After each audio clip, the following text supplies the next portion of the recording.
date was Wednesday, September 29th, 1982.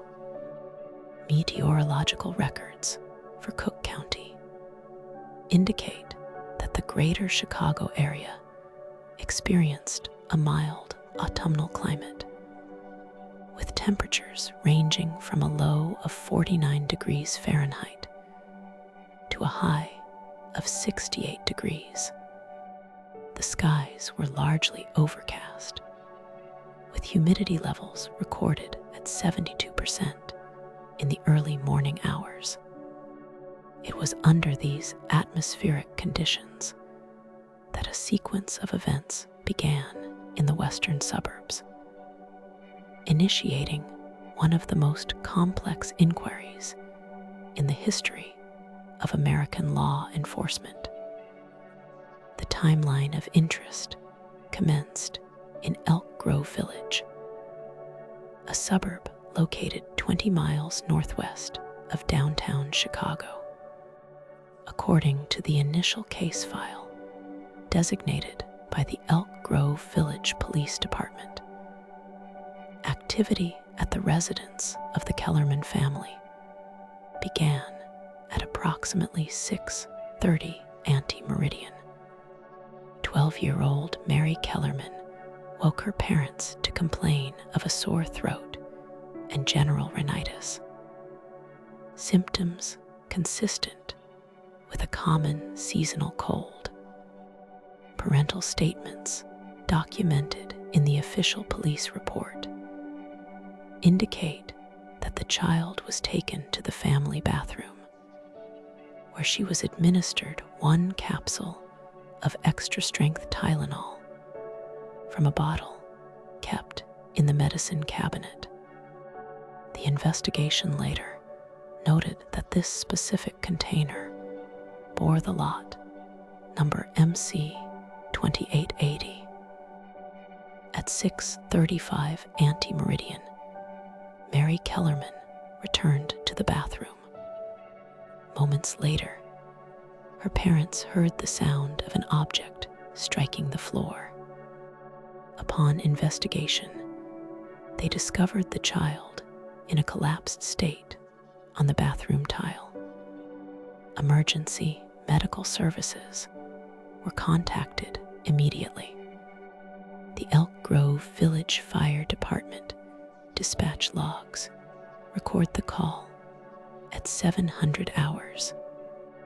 Paramedics arrived at the scene within 6 minutes to find the patient unresponsive, with pupils that were fixed and dilated.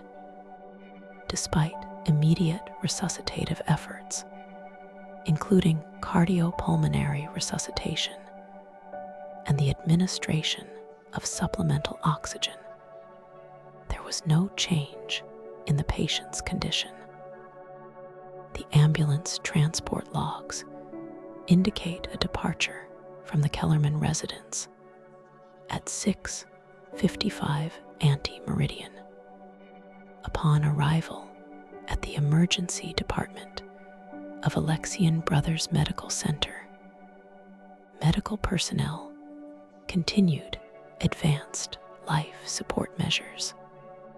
At 9:56 ante-meridian, the attending physician pronounced the cessation of life. The initial medical notes listed the preliminary cause as a possible stroke or an aneurysm, pending further toxicological review. There was no external trauma noted on the individual. The sudden nature of the collapse baffled the attending staff, as the patient had no prior history of significant vascular or cardiac issues. Simultaneous to the events in Elk Grove Village, a separate timeline began to develop in the neighboring municipality of Arlington Heights, approximately 7 miles away. The subject of this second inquiry was 27-year-old Adam Janus, an employee of the United States Postal Service. Witness statements provided by colleagues indicate that Adam Janus arrived at his workplace, but complained of minor chest discomfort, which he attributed to a cold or fatigue. He departed work before midday.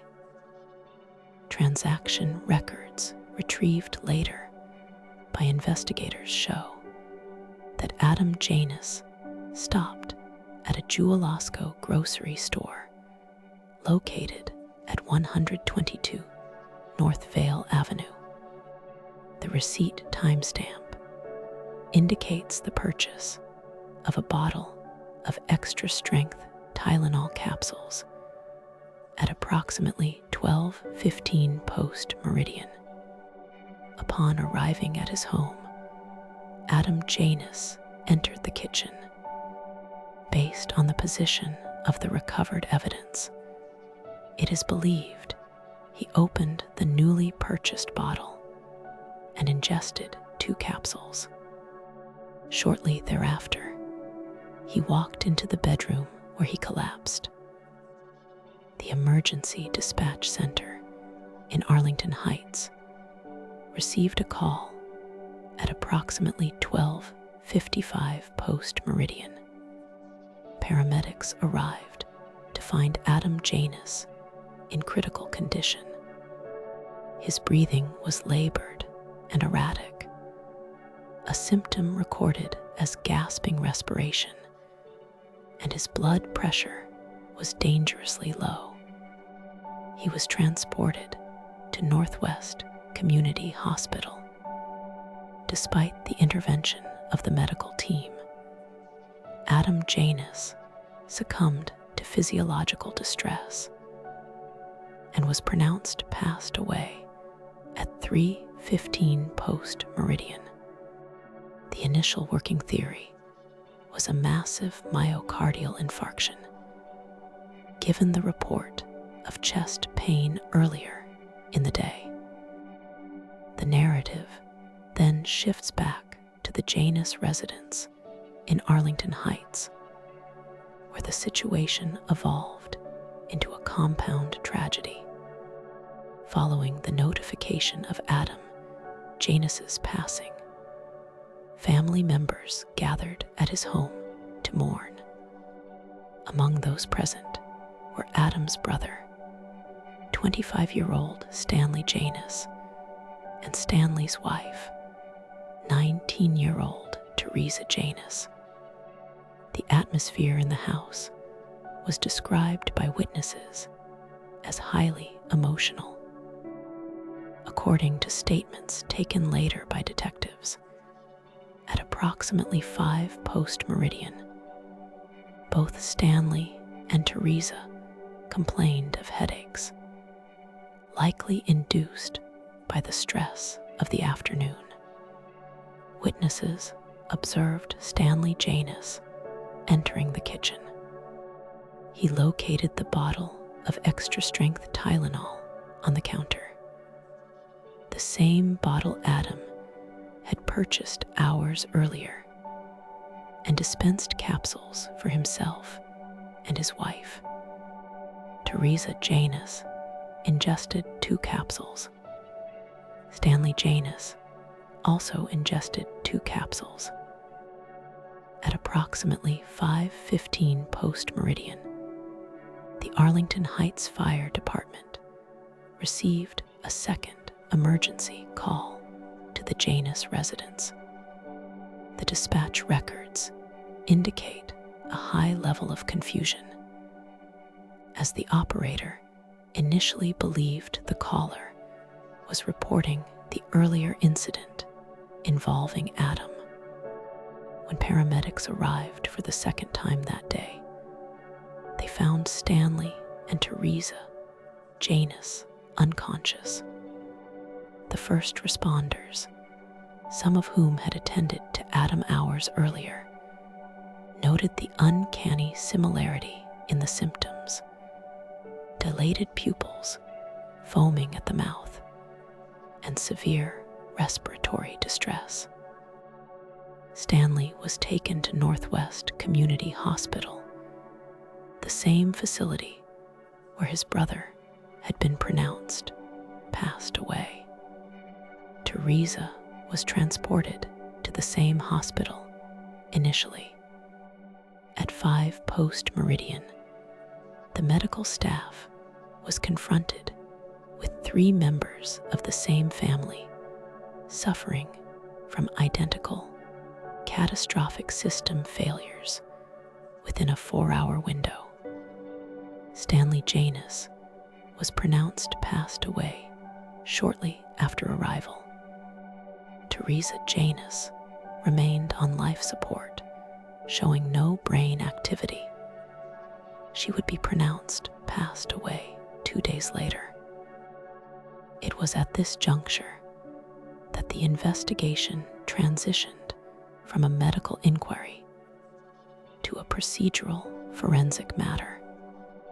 A nurse at Northwest Community Hospital, Helen Jensen, is cited in the hospital logs as being the first to suggest that the 3 Janus family members might have been exposed to a common toxin. She noted that the only tangible item connecting the 3 individuals was the medication. Simultaneously, 2 firefighters, Philip Capitelli and Richard Keyworth, were monitoring the radio traffic regarding the Janus deaths and recognized the similarity to the Kellerman case from that morning. Communication logs show that at approximately 10 post-meridian, the Elk Grove Village authorities contacted the Arlington Heights investigators to compare notes. Crime scene investigators secured the Janus residence as a location of interest. They inventoried the kitchen, securing the open bottle of extra-strength Tylenol. The bottle was a 50-count container, red and white label, batch number MC2880. Investigators noted that the bottle contained 44 capsules. If Adam, Stanley, and Teresa had each taken 2, accounting for 6 missing capsules, the count was consistent with a full bottle minus the consumed doses. While biological samples from the victims were sent to the Cook County Medical Examiner's Laboratory, investigators physically examined the Tylenol capsules retrieved from the Janus residence. Using a standard hood in the hospital laboratory, Nurse Jensen and investigators opened the capsules. They noted a distinct olfactory anomaly. Instead of the odorless pharmaceutical powder usually present, the substance inside emitted a faint, pungent odor reminiscent of bitter almonds. This sensory observation is a classic indicator of cyanide presence. Chemical analysis confirmed the suspicion. The powder inside the red and white gelatin shells was not acetaminophen, but potassium cyanide. The concentration was lethal. Experts later calculated that the capsules contained more than 10,000 times the amount of cyanide needed to cause a fatal event in a human being. The blood samples drawn from the individuals confirmed lethal concentrations of cyanide. With the identification of the toxin, the procedural machinery of the public health and law enforcement systems accelerated. At 1 anti-meridian on Thursday, September 30th, investigators arrived at the Kellerman residence in Elk Grove Village to retrieve the medicine bottle used by Mary Kellerman. The inventory report describes the recovery of a bottle of extra-strength Tylenol from the bathroom vanity. The lot number printed on the side of the box and the bottle label was MC 2880. This matched the lot number found at the Janus residence. By the morning of September 30th, the Cook County Medical Examiner, Dr.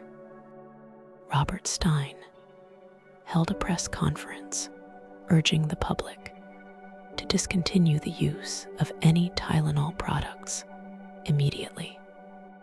As the news broke, reports of additional incidents began to filter into the command center established by the Illinois State Police and the Federal Bureau of Investigation. The timeline of discovery expanded to include Mary McFarland of Elmhurst, Illinois. Records indicate she collapsed at her place of employment, the Illinois Bell Phone Center in Lombard, on the afternoon of September 29th. She had complained of a headache and ingested Tylenol from a bottle kept in her purse. She passed away the following morning. The bottle found in her possession was from lot number MC 2880. Another case was identified in Winfield, Illinois. Mary Riener, who had recently given birth, purchased Tylenol from Frank's Finer Foods in Winfield on September 29th.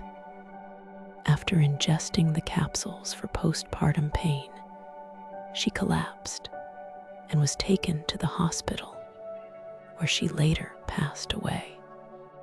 The bottle retrieved from her home was from lot number 1801 Ma. A final timeline was reconstructed for Paula Prince, a 35-year-old flight attendant for United Airlines. She was found passed away in her Chicago apartment on October 1st.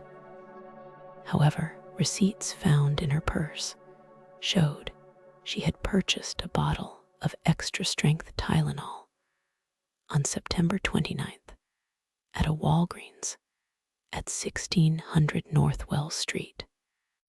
The receipt timestamp was 9:18 post-meridian. She had arrived home, taken the medication, and collapsed in her bathroom. The bottle found on her bathroom sink was from lot number 1910 MD.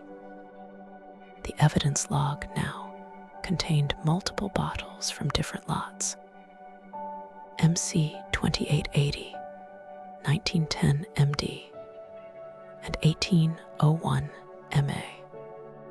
The manufacturing records for these lots were pulled by Johnson & Johnson, the parent company of the manufacturer, McNeil Consumer Products.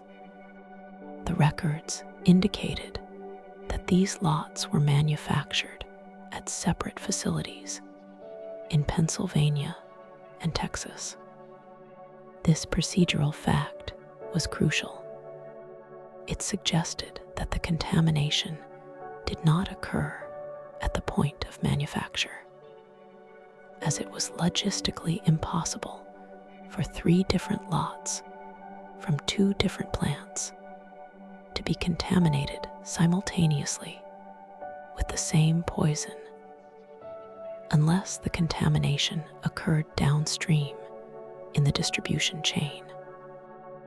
Investigators focused on the physical characteristics of the bottles. In 1982, over-the-counter medication packaging was different from modern standards. The bottles were sealed with a snap-on plastic cap. Inside, a cotton ball was stuffed into the neck of the bottle. There were no foil seals over the mouth of the bottle, nor were there plastic shrink bands around the lid. Forensic technicians examined the recovered, contaminated bottles under magnification.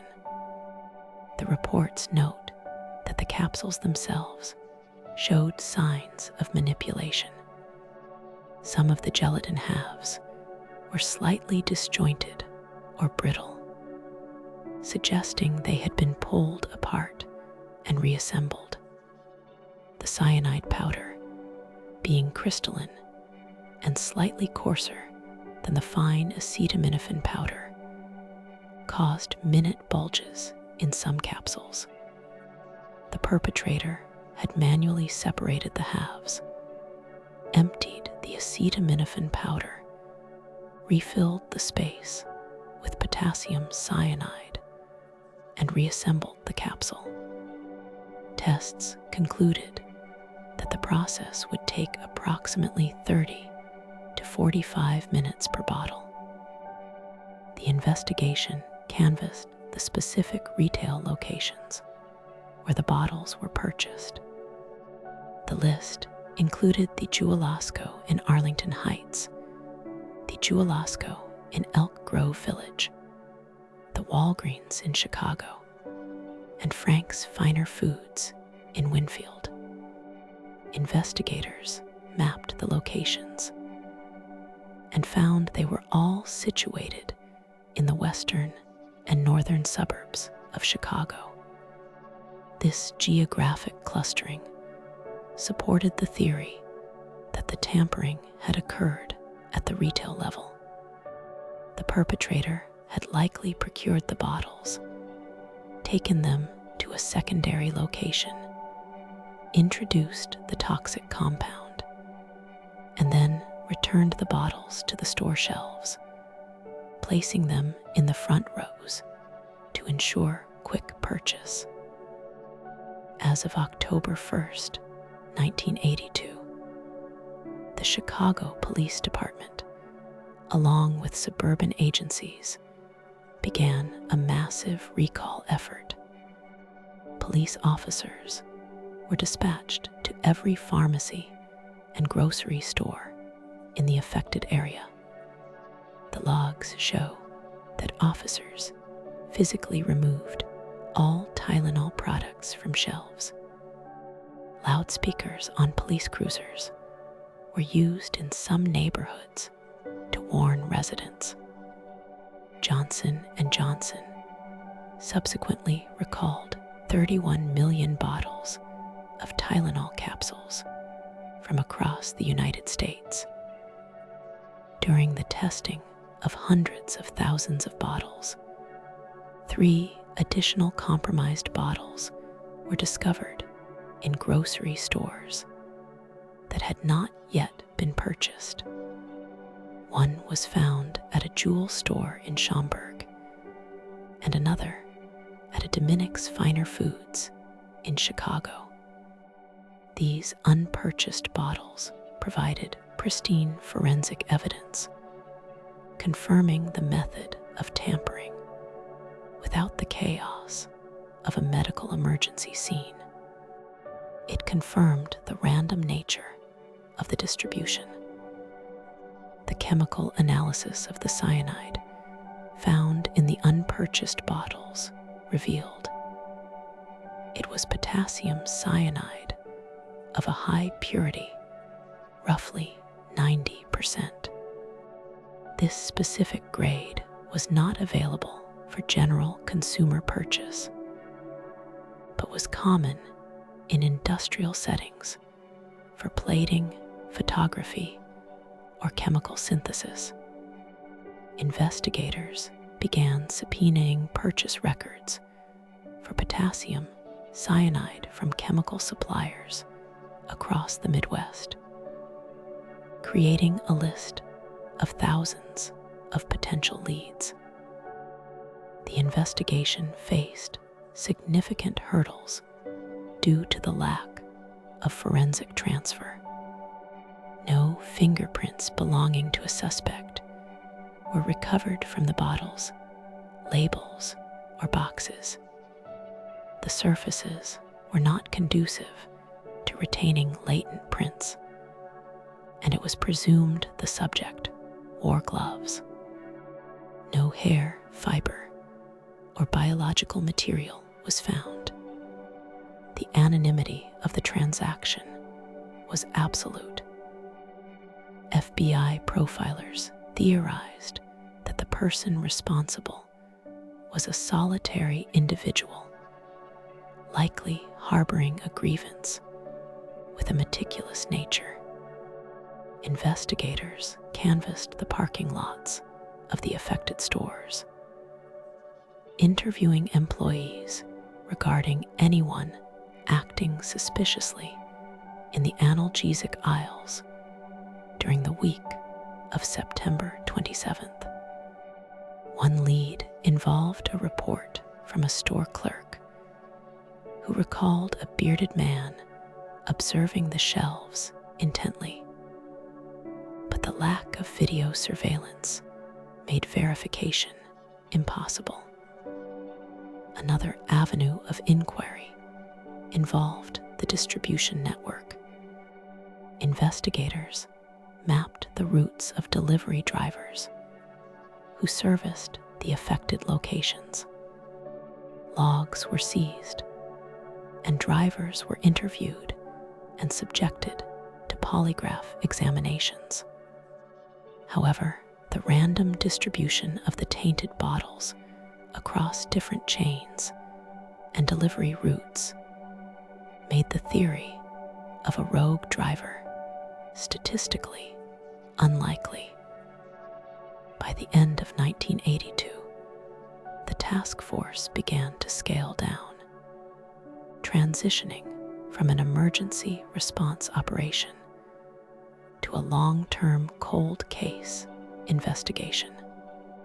7 individuals had lost their lives: Mary Kellerman, Adam Janus, Stanley Janus, Teresa Janus, Mary McFarland, Mary Riener, and Paula Prince. Despite the generation of over 2,000 pages of reports and the testing of millions of capsules, the identity of the individual responsible remained unknown. The legacy of the inquiry is found in the procedural changes enacted in its aftermath. The Food and Drug Administration drafted new regulations requiring tamper-resistant packaging for all over-the-counter medications. The foil seals, shrink bands, and blister packs, now standard in global manufacturing, were a direct result of the events that began on that overcast Wednesday in September. The case file remains open, a documentation of a crime defined by its randomness and the terrifying invisibility of the method.